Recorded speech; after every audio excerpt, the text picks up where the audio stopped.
নিয়তির পরিহাস। সাদিয়া সুলতানা মুনি।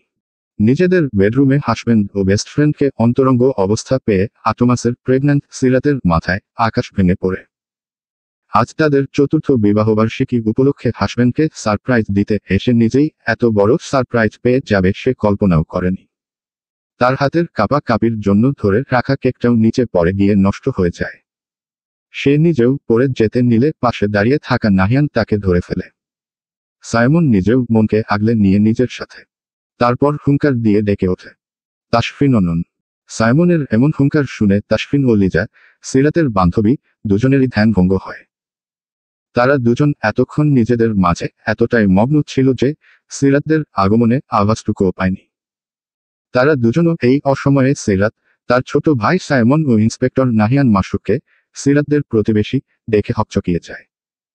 তাসফিন তাড়াতাড়ি করে লিজার উপর থেকে সরে এসে নিচ থেকে নিজের প্যান্ট পরতে পরতে বলে, সিরাত, তুমি এখানে এই অসময়ে?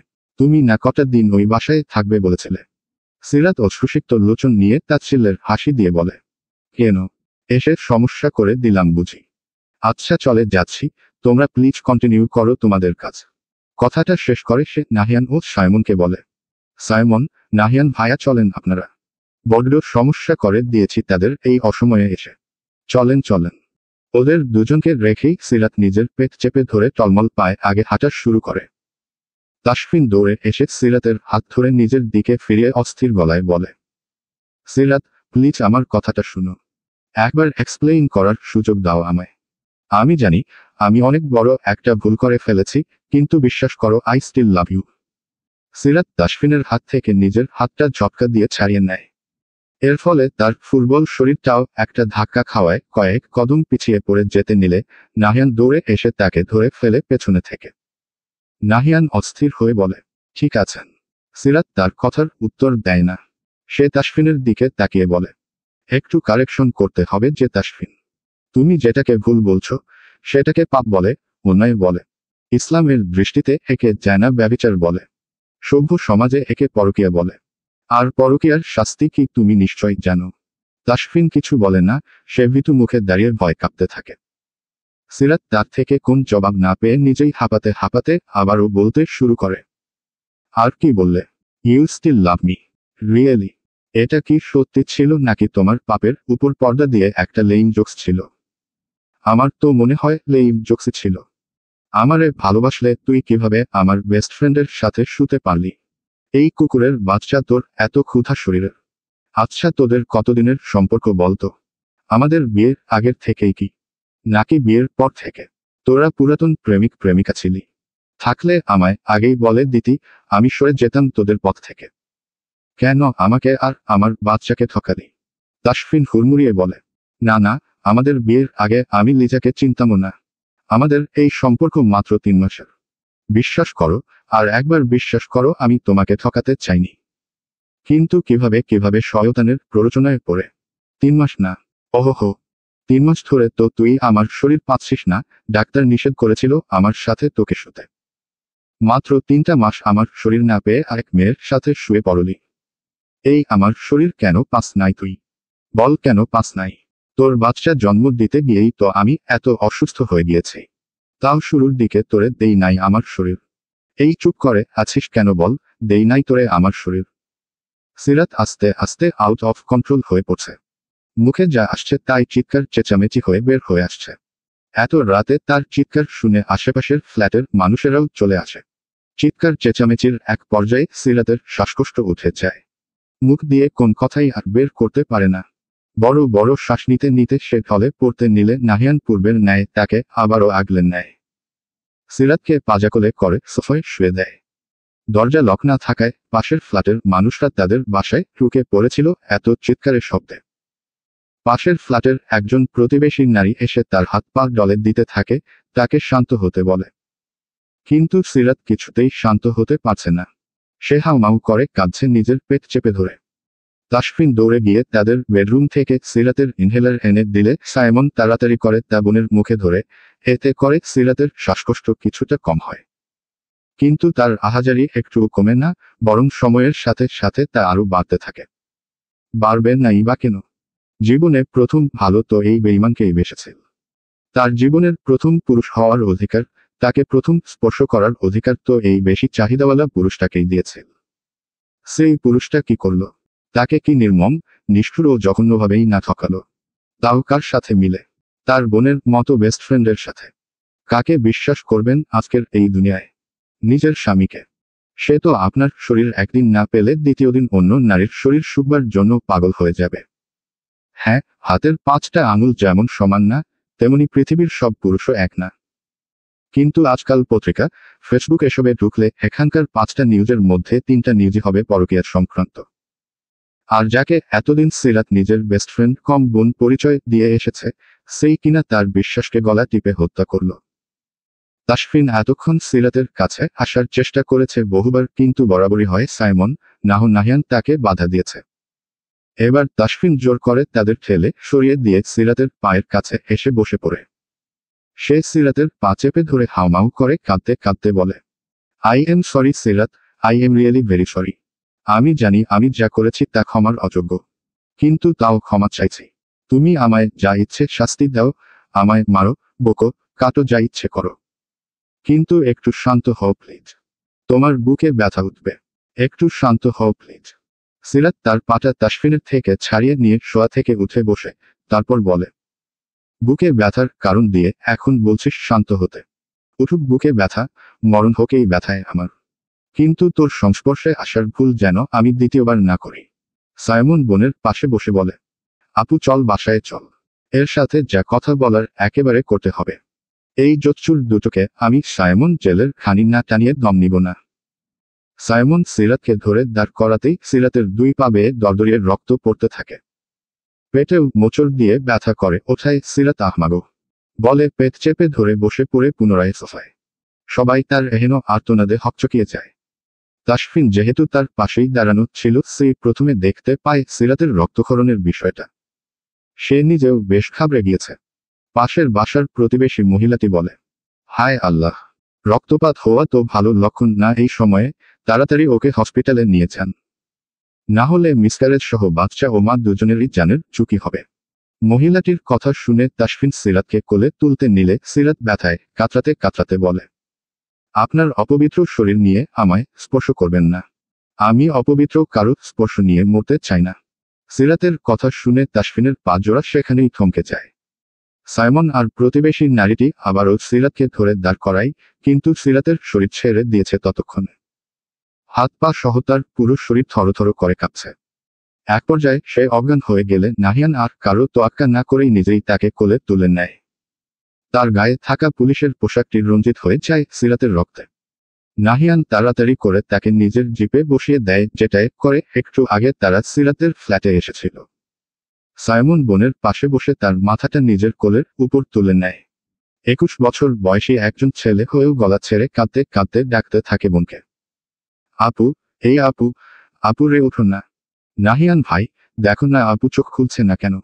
নাহিয়ান একটা পানির বোতল সাইমনের দিকে বাড়িয়ে দিয়ে বলে, এটা উনার চোখে মুখে ছিটা সাইমন।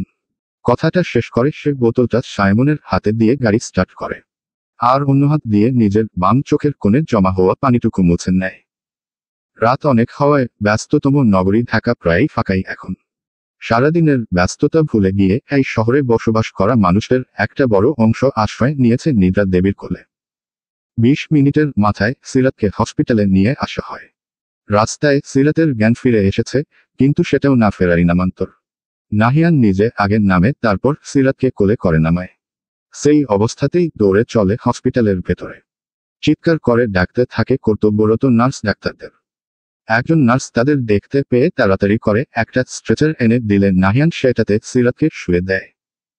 আরেকজন নার্স গিয়ে একজন ডাক্তারকে ডেকে নিয়ে আসে। সে সিরাতের কোমাস চলছে জেনে তাকে তাড়াতাড়ি ওটিতে নিয়ে যেতে বলে। সিরাতকে ওটিতে নিতে গেলে সিরাত নার্সদের থামিয়ে দেয়। তারপর চোখটা কোনোমতে খুলে নাহিয়ানকে ডাক দেয়।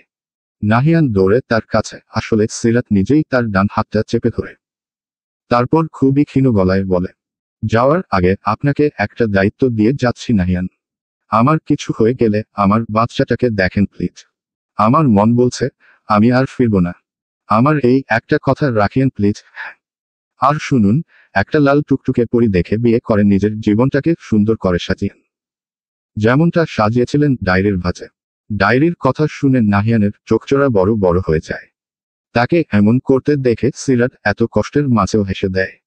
তারপর বলে, দুঃখিত, আপনার পারমিশন না নিয়েই আপনার ব্যক্তিগত ডায়েরি পড়ে নিয়েছি। আজ বিকালে যখন আন্টি আমায় আপনাদের বাসায় গিয়েছিল, তখন ফুলি, নাহিয়ানদের বাসার কাজের মেয়ে, আপনার রুম থেকে কিছু অপ্রয়োজনীয় কাগজপত্র এনে ড্রয়িং রুমে রাখছিল। সেখানেই আপনার ডায়েরিখানা আমি পাই।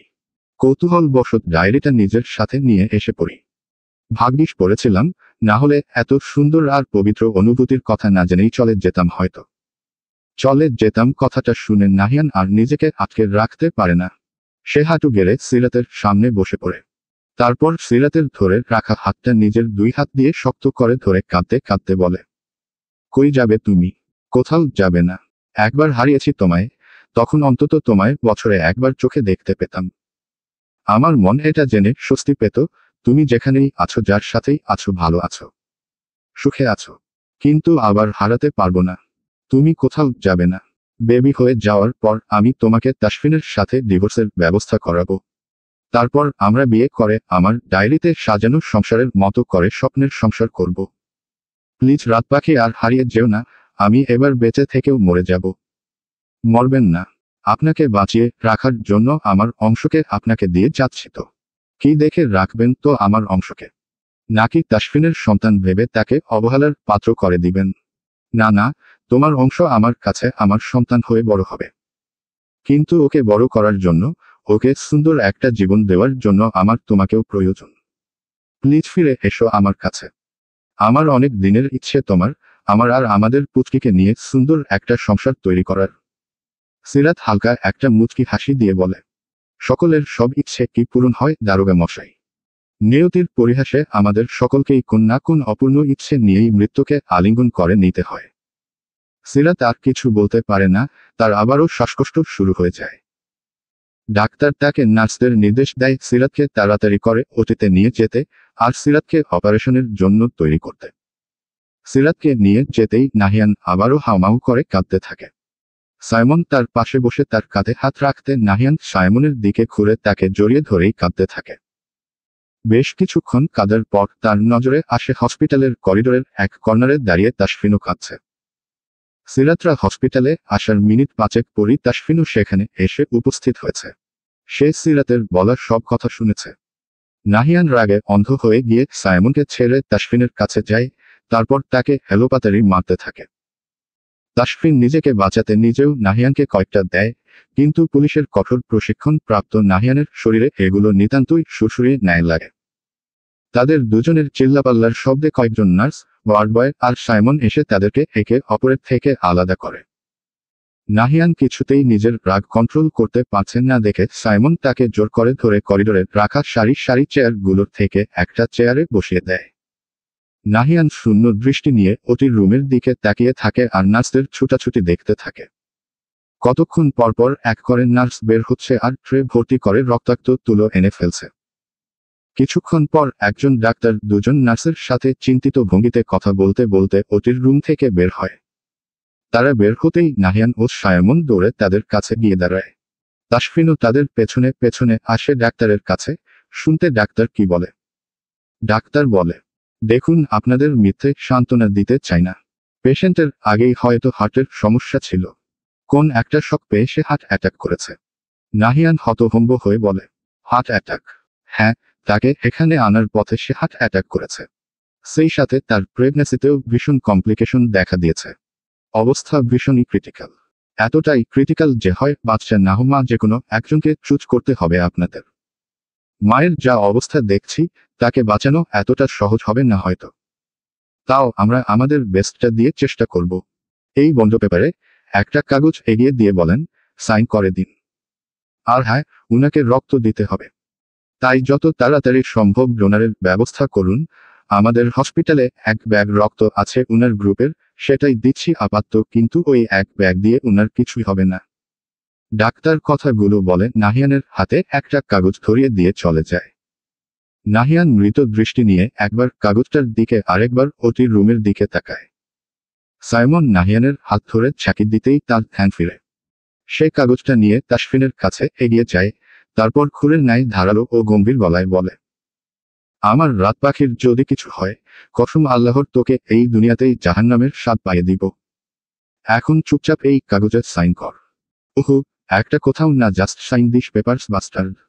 তাসফিন যেহেতু এখনো সিরাতের হাসবেন্ড, তাই এই বন্ধ পেপারে তাকেই সাইন করা লাগত।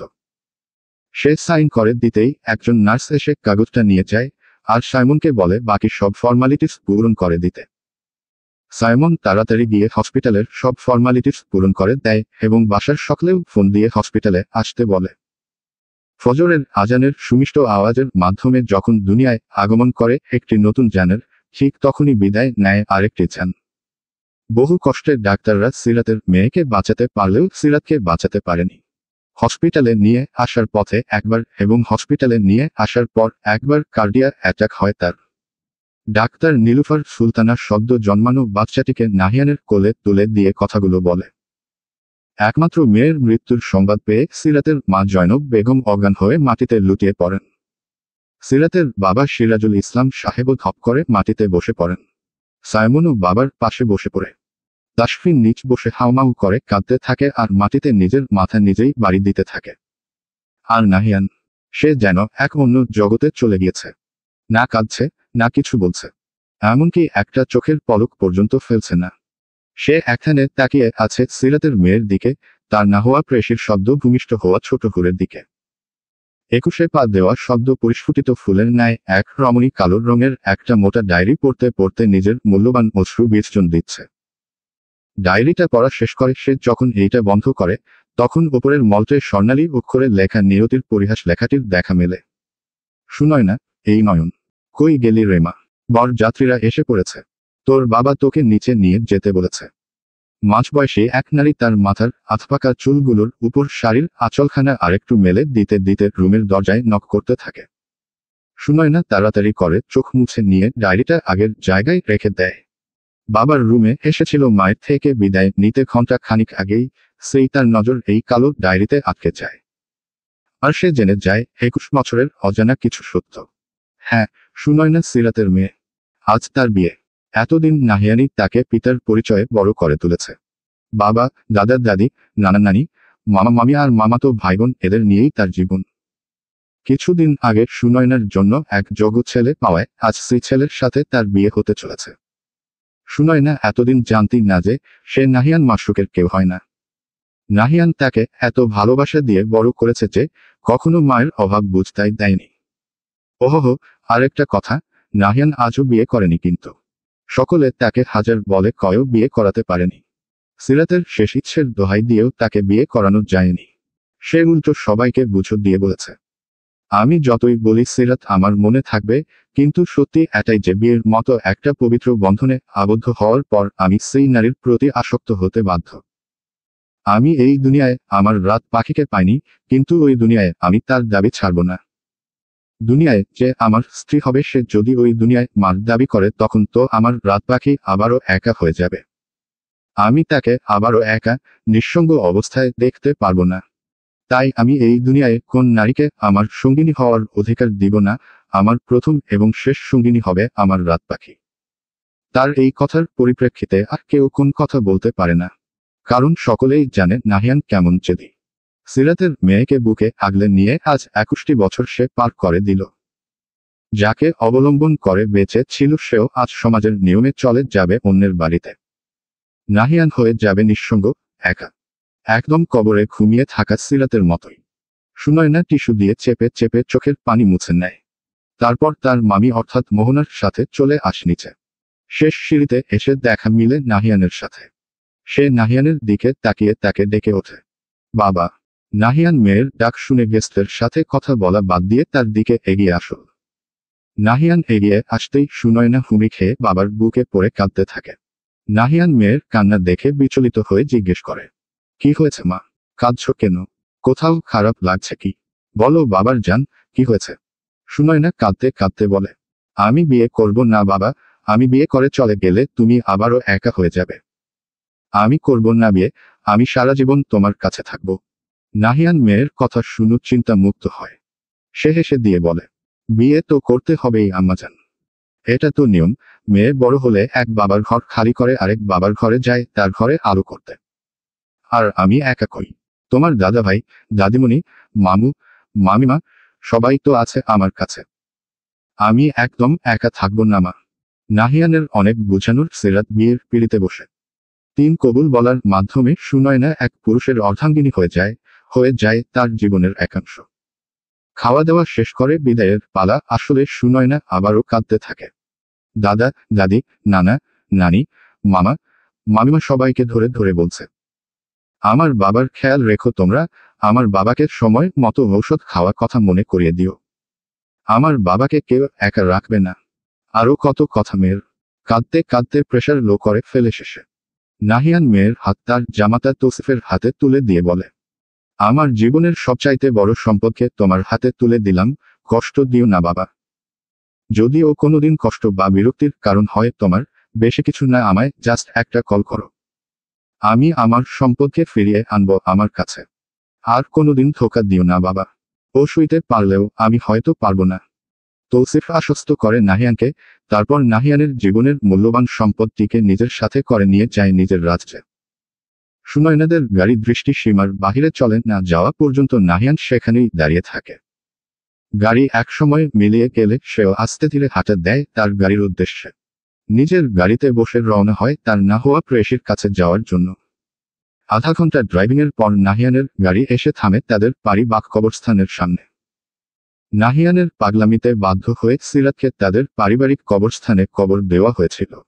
নাহিয়ান হাঁটতে হাঁটতে উপস্থিত হয় একটা বাগান বিলাস গাছের নিচে। এই গাছটির নিচেই শুয়ে আছে তার হৃদয়ের রানী, তার না হওয়া প্রেয়সী। নাহিয়ান কবরটির সামনে বসে পড়ে আশেপাশের ছড়ানো ছিটানো পড়ে থাকা শুকনো পাতাগুলো নিজ হাতে সরিয়ে দেয়। তারপর কবরটির দিকে এক ধ্যানে তাকিয়ে থাকে বেশ কিছুক্ষণ। এমনটা সে সবসময়ই করে। সে যখন কবরটির দিকে এমনভাবে তাকিয়ে থাকে, তখন তার মনে হয় কবরের ভেতরে শুয়ে থাকা মানুষটিও তার দিকে একইভাবে তাকিয়ে আছে। বেশ কিছুক্ষণ তাকিয়ে থাকার পর নাহিয়ান মুখ খুলে সে বলতে শুরু করে আজকের সকল ঘটনাগুলো বলতে বলতে কখনো সে হেসে দিচ্ছে, কখনো বা হু হু করে কেঁদে দিচ্ছে। একসময় সে কবরটির পাশে শুয়ে আকাশের দিকে তাকিয়ে বলতে থাকে, তুমি এই দুনিয়ায় আমার হওনি, কিন্তু ওই দুনিয়ায় আমি তোমার দাবি ছাড়ব না। আমি আল্লাহর কাছে তোমায় চেয়ে নিব এবার। তারপর তুমি, আমি আর আমাদের ময়না পাখি সুনয়না মিলে অনেক সুখে থাকব। জান্নাতে নাকি কোন দুঃখ নেই, শুধু সুখ আর সুখ। তারপর কাত হয়ে শুয়ে কবরটির দিকে তাকিয়ে বলে, কি হবে তো আমার ওই দুনিয়ায়? নাকি এবারও আমায় খালি হাতে ফিরিয়ে দিবে? হঠাৎই এক গা জুড়ানো দমকা হাওয়া এসে নাহিয়ানকে ছুঁয়ে দেয়। নাহিয়ানের মনে হয় হাওয়ায় ভেসে আসছে কারো খিলখিলিয়ে হাসির শব্দ, আর সেই হাসির মালিক বলছে, হব, এইবার শুধু আপনার হব দারোগা মশাই। পরিশেষ জানতে চান সেই 2 বেঈমানের কি হয়েছিল? শুনতে চান তাদের নিষ্ঠুর পরিণতির কাহিনী? তাহলে শুনুন। সিরাত মারা যাওয়ার পর তাসফিন নিজের ভুল বুঝতে পেরে অনেক পাগলামি করে। কিন্তু কেউ তাকে সিরাতের কাছে পর্যন্ত ঘেঁষতে দেয় না। এমনকি সিরাতের কবরে মাটি পর্যন্ত দিতে দেওয়া হয় না। নাহিয়ান বাদী হয়ে তাসফিন ও লিজের বিরুদ্ধে মামলা করে। তাসফিন নিজেও ভুল স্বীকার করায় তাকে শাস্তি দেওয়া আরও সহজ হয়ে যায়। তাদের দুইজনেরই 10 বছরের জেল হয়। জেল থেকে বের হওয়ার পর তাদেরকে সবাই সামাজিকভাবে বয়কট করে। তাসফিনের বাবা মা এই 10 বছরে মারা যাওয়ায় তার ভাইবোন কেউই তাকে নিজের কাছে ঠাঁই দেয় না। লিজার আগের যেই সংসার ছিল সেই স্বামীও তাকে বহু আগে তালাক দেওয়ায় বাবা মায়ের কাছে ওঠে। কিন্তু সেখানেও সে শান্তি পায় না।